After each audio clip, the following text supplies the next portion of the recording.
Hey guys, Dr. Greg here, and on today's episode of the Daily Dose with Dr. Greg, I am going to be all over social media.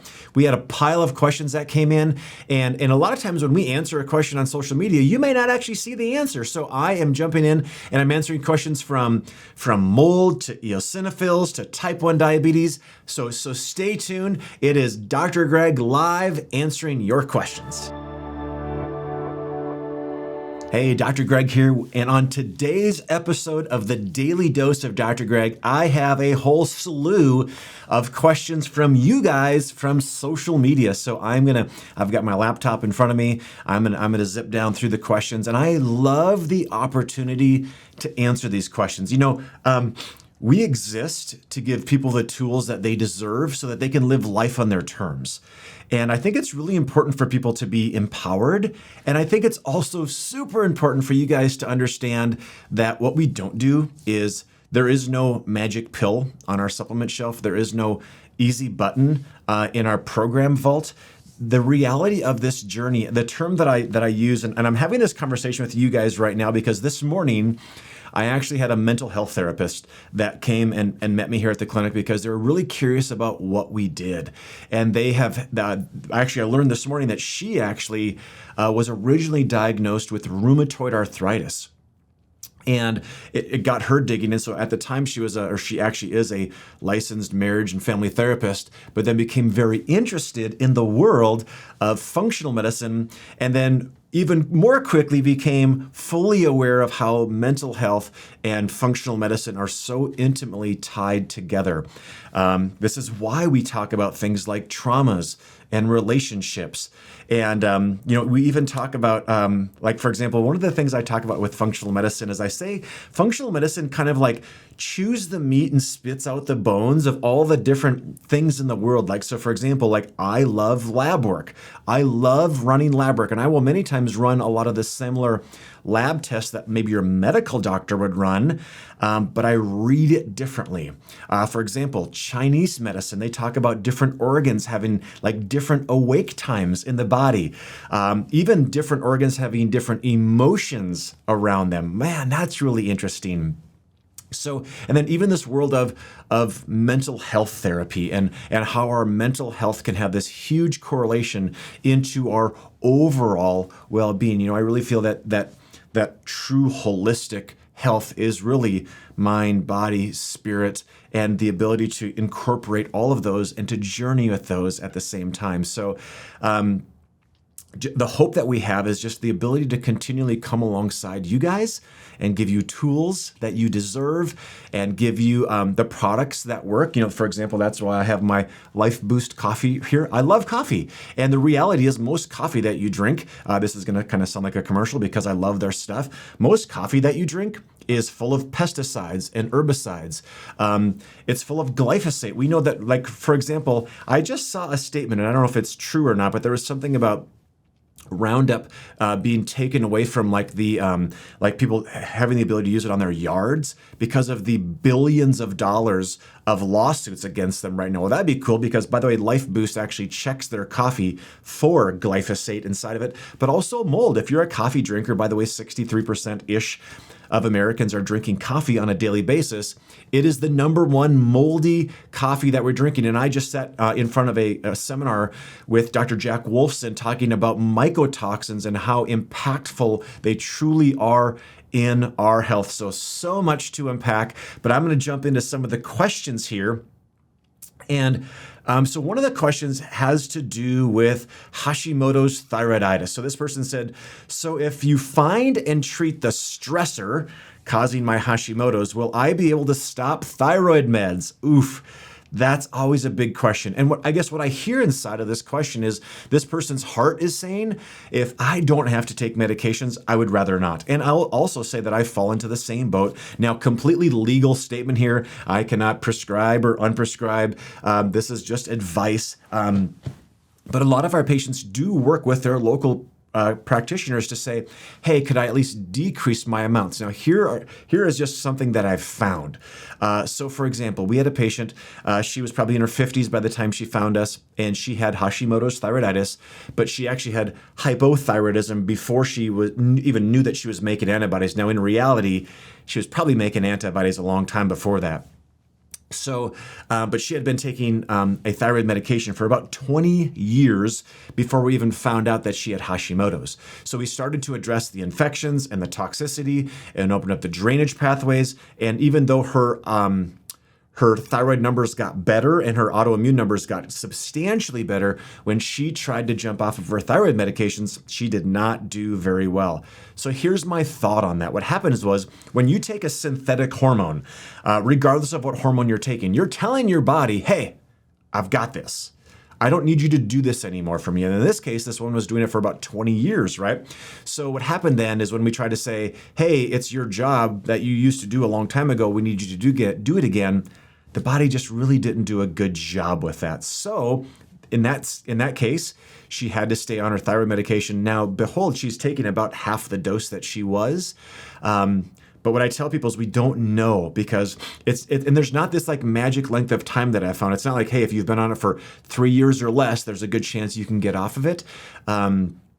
So I would say ultimately we want to get you healthier, but everyone's different when it comes to getting off the thyroid meds.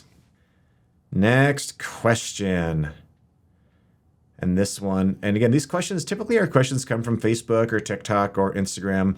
This one says, can chronic anxiety cause Hashimoto's thyroiditis?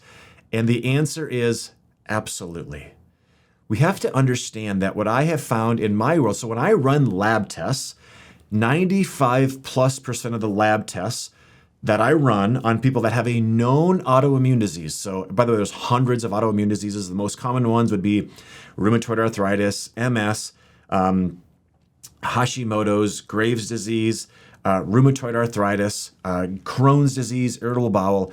95+% of those people have infection and toxicity on their labs. Now, respectfully, there really is no lab for stress. I was actually speaking with a mental health therapist today, and I was like, I need something that looks like a lab that gives me kind of a state of the union of the mental health. And she's like, there are actually standardized questionnaires. So those are some of the things that we're going to start using in our clinic. Though, here's the point, and this is exactly the comment that I gave to this person. I said, anything that decreases your immune system function has the ability to allow your body to have autoimmunity set up shop.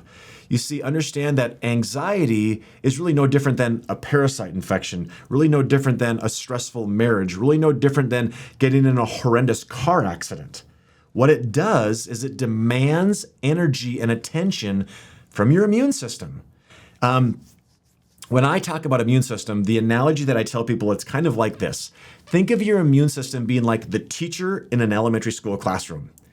And by the way, the little shenanigans in the room, the infections and toxicities are almost always there.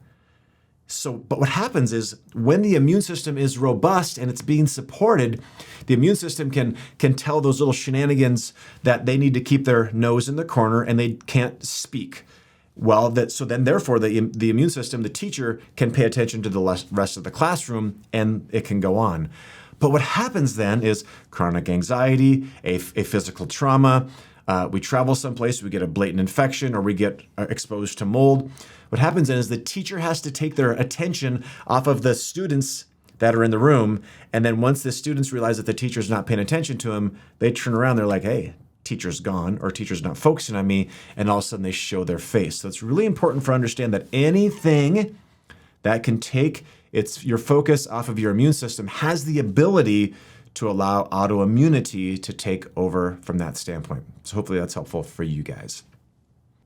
Another question from social, similar, could endometriosis and interstitial cystitis cause Hashimoto's? Well, in my opinion, actually endometriosis is an autoimmune disease. That's my opinion. And interstitial cystitis is actually a bladder infection. So interstitial is the cells of the bladder itself, and cystitis, anything that says itis at the end, is inflammation of. So the reality is this: anything that can stress your system has the ability to set your system in a tailspin. Anything, your body only has really so much energy to go around, right? So if there's these extra stressors inside of your body, then the reality is that your body can get overwhelmed, and your body just has a lot to deal with from that standpoint. So, by the way, also, this post comes to mind that many times we will see people that have multiple autoimmune diseases. It is not uncommon. For example, the first exposure that I had to autoimmunity was actually my wife's grandma. She had Crohn's disease, which is a gut issue, and MS, which is a neurological issue. So it's many times these things can travel in groups. So here's someone that says, I'm a nurse who gives patients Remicade for Crohn's. That's an injection for the autoimmune disease. A relative of mine gets the same thing and has tried diet modifications without success. What would you recommend instead? I am not at all ever saying that diet's not important. I mean, the reality is food is medicine. And so I have a patient, and just speaking about food, I have to say this right now. So she buys the grass-fed, free-range beef. She buys the wild-caught salmon. She gets the organic vegetables. And then she consumes these literally while she's doing 85 miles an hour down the interstate onto her next appointment. And I say to her, Nancy, real name by the way, Nancy, how well do you think your body's actually benefiting from these foods that you're spending all this crazy money on when you're hauling ass down the interstate and your body's trying to process them? And she's like, yeah, good point, Dr. Greg. Now, food's important. And many times the question is also like, is it really the food? Because we know, for example, like I have nothing against wheat. What I have an issue with is that farmers are spraying their wheat crops with Roundup 3 days before they harvest their crop. That completely changes the bioavailability. It completely changes what happens in our gut. There's this thing called the shikimate pathway, real word, shikimate pathway, that actually does not allow the microbiome of our gut to function properly when we have glyphosate on board. So it's not just diet, right? Nancy doing 85 miles an hour down the interstate is stressed. So if you're stressed and you're trying to eat the healthy food, your body's like, yeah, I can't focus on digestion right now. I got to get to my next appointment. So what I really was trying to tell her is, you got to slow down. You got to give yourself some time to benefit from these things. You know, we're human beings, right? Last I checked, not human doings. Yet all day long, what are we doing? We're go, go, go. As opposed to like, what do I need right now? And even in lieu of this, someone might say, like, what's your diet for Crohn's? There isn't one. What does your body need? What do you feel like? Now, respectfully, if you feel like, you know, a 6-pack of Budweiser and a Big Mac, then we should probably reassess how you feel.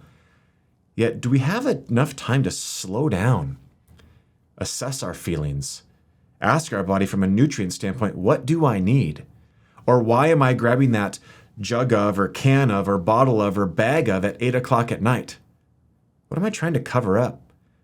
What am I trying to create space for? What am I trying to escape from? Questions worth asking.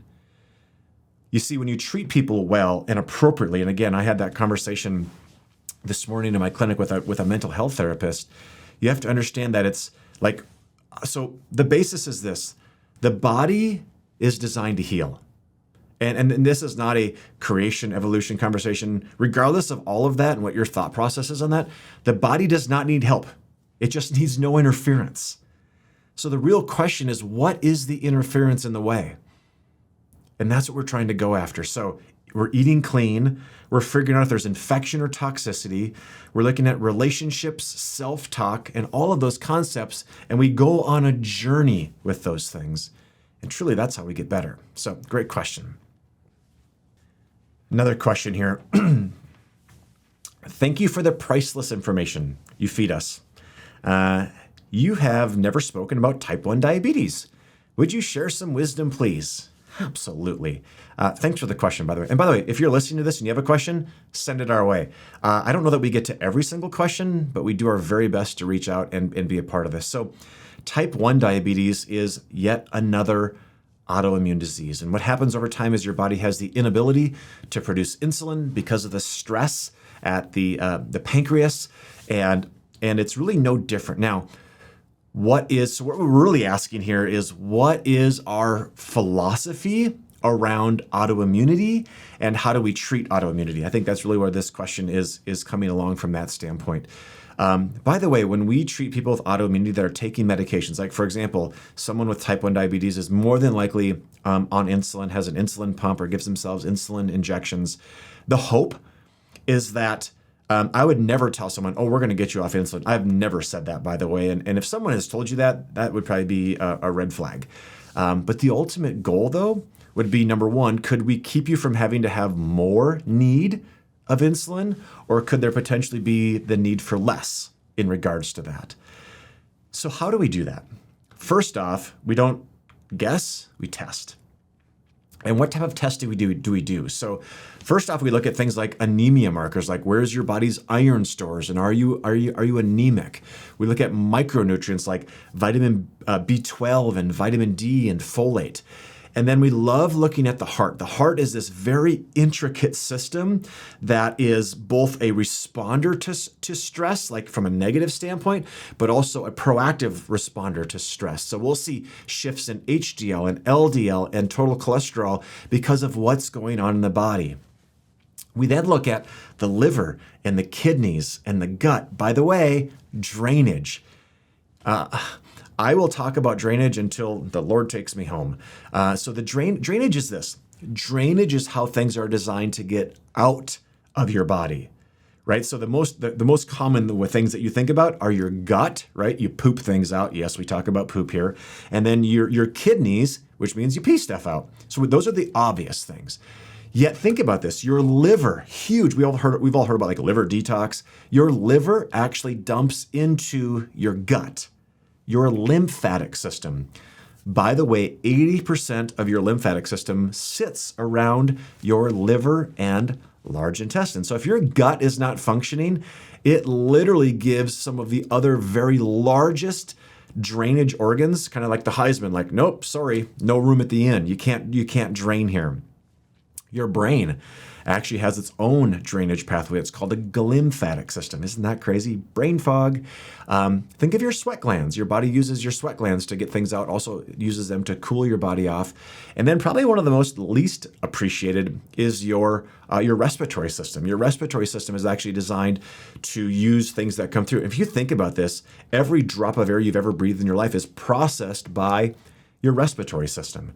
So we have to think about that, and what are we doing with that, and what are the tools and tips that we have around coming after your respiratory system. So we have to make sure that like they say on the airplane, right, that all exit pathways are wide open, but there also has to be enough gas in the tank. Now, gas in the tank isn't energy drinks and tons of caffeine. It is actually understanding at a cellular level mitochondrial function, like going back into the Krebs cycle and looking at these pathways and supporting it. What I tell people on their journeys is we're going to have mountain passes that we get to go over on this journey together. But what we don't know is how your body is going to respond to the journey, or what's going to happen halfway up that mountain pass. What we do know is that you have to have enough gas in the tank, and things have to be able to get out. And then not just the clinical aspect, but there's also very much an emotional, mental, spiritual journey. In this clinic, we talk about trauma. There's capital T traumas. We talk about things like abuse and neglect. And then there's little t traumas like, I had a little brother that picked on me a bunch, or I had maybe a dad that was an alcoholic. Now that could actually be a capital T trauma. Those are real things. The only way out is through. And the ability to journey through those areas, the ability to give yourself some grace and some forgiveness, to love yourself, to slow down enough to say, where am I? Is this where I want to be? And then I think one of the most important things is to really realize what you actually have control over in your life. You know, a good friend of mine said you have control over three things: what you say, what you think, and what you imagine. And those can be put into different buckets as well. But there's just really so few things we actually have control over in our life. So I believe that people have the ability to get well. And two, when people come in with a "we've got this" mentality and "I've got what it takes," as opposed to "here's what's happened to me and I'm a victim," like you can totally hedge the bets to get well. So autoimmunity is truly one of our favorite things to work with in this clinic. And we're good at it because we use a lot more tools than just a magic pill. By the way, there isn't a magic pill. Good question.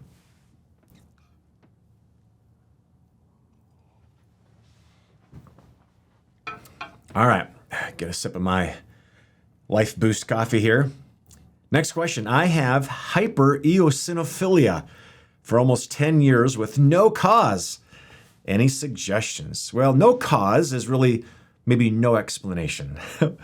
Eosinophils, by the way, if you get a CBC or a complete blood count, and they run what's called their differentials, which are the breakdowns of the different types of white blood cells. So this person's saying that when they do that type of a white blood cell count, the eosinophils are always high.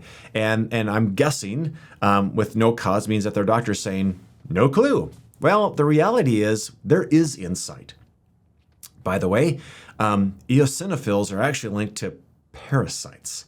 Now, full disclosure, full disclaimer, if you're listening to this and you have hyper-eosinophilia or high eosinophils, please do not go and find the latest parasite cleanse. If you have parasites, it means that your body probably isn't able to get rid of them on their own, which probably means that your drainage pathways are not able to do the proper detoxification. So if you have hyper-eosinophilia, the question that I have is, what else is going on? The chance of there being leaky gut, the chance of there being liver stress, the chance of there being micronutrient deficiency is through the roof. So in a case like this, I said to this person, you must dig deeper. It means that you have other issues, right? Because if your body's building up parasites in your system, it also means that your body's not able to get rid of them. So great question. I always love questions on labs because I love reading labs. So thanks for the question. All right. A question from @Katie here says, why is liver stress important here? What does that have to do with a positive ANA or anti-nuclear antibody? Miss Katie, I love questions like this. So here's the scoop. We have to understand, what does the liver do? So number one, and mostly females listen to us. So if you're a dude listening to us, hats off to you. You probably have a woman in your life that you're helping out with these conversations. So if you're a female, your liver actually has a lot to do with your menstrual cycle. So your liver actually has to do with the estrogen and progesterone shift at ovulation, and then the estrogen and progesterone shift again at menstruation. That's number one. Number two, and this is more endocrine conversation, 60% of your T4, thyroid 4 hormone, 60% of it gets converted in the liver to T3, which is the active form. So T4, think of T4 like crude oil, and T3 is like gasoline. So 60% of that conversion happens in liver. By the way, 20% happens in the gut. So that's important. And then lastly, think of this. Every 3 to 6 minutes, depending upon your body size and your pulse rate and your level of activity, every 3 to 6 minutes, every drop of blood in your body goes through your liver. And there's this thing called phase 2 liver conjugation. There's this thing called cytochrome P450. Your liver is one of your largest detoxifying organs in your body. So when we talk about a positive ANA, it tells me that there is some type of autoimmune activity going on. And if you've listened to any of my videos on autoimmunity, you'll know that if there's anything that shows autoimmunity, there's a 95+% correlation with chronic infection or chronic toxicity, which is obviously a burden on the liver. So the liver is hugely important. I joke and say it's the most overworked, underpaid organ in our body. We got to love the liver. Oh, and by the way, you also hear me talk about Chinese medicine at times. So in Chinese medicine, they will actually say that the liver is associated with anger. They'll also tell you that the liver's active time is 2 a.m. to 4 a.m. So if you're one of those people that's like, man, I wake up like 3:30 or 2:45 like almost every night, what's that all about? Could be another sign that your liver's trying to talk to you. So the liver, I love it. We're going to love it and support it. And by the way, also, and we can talk about this on other videos, I believe that the liver will also in sometimes sacrifice the gallbladder when it's very, very toxic. So if you've had a gallbladder removal or cholecystectomy, I have yet to see labs on someone that's had a gallbladder removal that doesn't show liver stress. So pretty interesting finding there. Great question. Oh, last question I'll go through today. Man, this is an important one. This question said, can I stay in a moldy environment with the hopes of detoxifying with supplements? The short answer is no. You can't try to have something drain out the bottom when it's getting dumped in from the top. What I really also probably hear you saying is, I don't know if there's even a chance of me to move out of this house or this apartment. Like, that's not feasible. And my heart goes out to you because you're in a tough spot. The reality, though, is you're never going to fix mycotoxins in your system if you are currently continually being exposed. And a lot of people don't know that they're being exposed. So my heart goes out to you because you know that you're exposed, but big picture, man, that's a huge burden. That's a huge load from that standpoint. Now, there are pharmaceuticals and there are supplements that can help this. So what I would tell you is if like, okay, I hear you, but dude, there's like no chance, but I want to do something. So there are things, there are mold kits that we utilize that can help in those situations. But ultimately, here's what I want you to really truly think about. Like, I had a friend say this in a seminar yesterday, and I was like, did you just say that? So he had a patient in Florida that was living in a moldy home, and he literally said this: I want you to take a shower and literally leave that house with nothing on. And I was like, what? Because what he was really saying was all of your clothes, all of your furniture, pretty much everything that you have has mold. Now, I understand that there's things that can be cleaned off, but like for sure, couches and that kind of stuff, mattresses, pillows, my goodness. It's a big deal. That's what we're really saying, is that it's a big deal. By the way, you can also test for it. There is proper mycotoxin testing because you also want to know, like, what are you being exposed to? So I love getting questions, you guys, and I'm grateful for these questions. By the way, if you find value in our podcast, we would love that you could just share it with people. Literally, the Daily Dose of Dr. Greg exists to come alongside you guys, to love on you guys, to bring in amazing guests. I mean, we have some amazing people planned for our upcoming episodes. We're going to have some riffing back and forth with Eric and our team, with some of the things that we do. So share this. And also, if you would so kindly leave us a 5-star review. So I am a supplement user. I love supplements. I'm crazy picky with the supplements that we do use. If you leave a 5-star review wherever you listen to podcasts, we will put you into a drawing for a free bottle of DV3. It is the only vitamin D product that I have used now for about 8 or 9 years in my clinic. It changes the labs, it changes hormone levels, it makes people's immune systems more robust. So we would love to bless you with one of those. All you gotta do is put in a 5-star review wherever you listen to podcasts. I also just wanted to again, thank you. Thank you for the opportunity for us to serve you. Send your questions. Follow us on social. You can find us at drgreghealth at TikTok and Instagram. Follow us on Facebook. But get the word out here, you guys. The reality is, and this was a patient of mine. A patient of mine about 15 years ago said this to me: Dr. Greg, who do you think you are?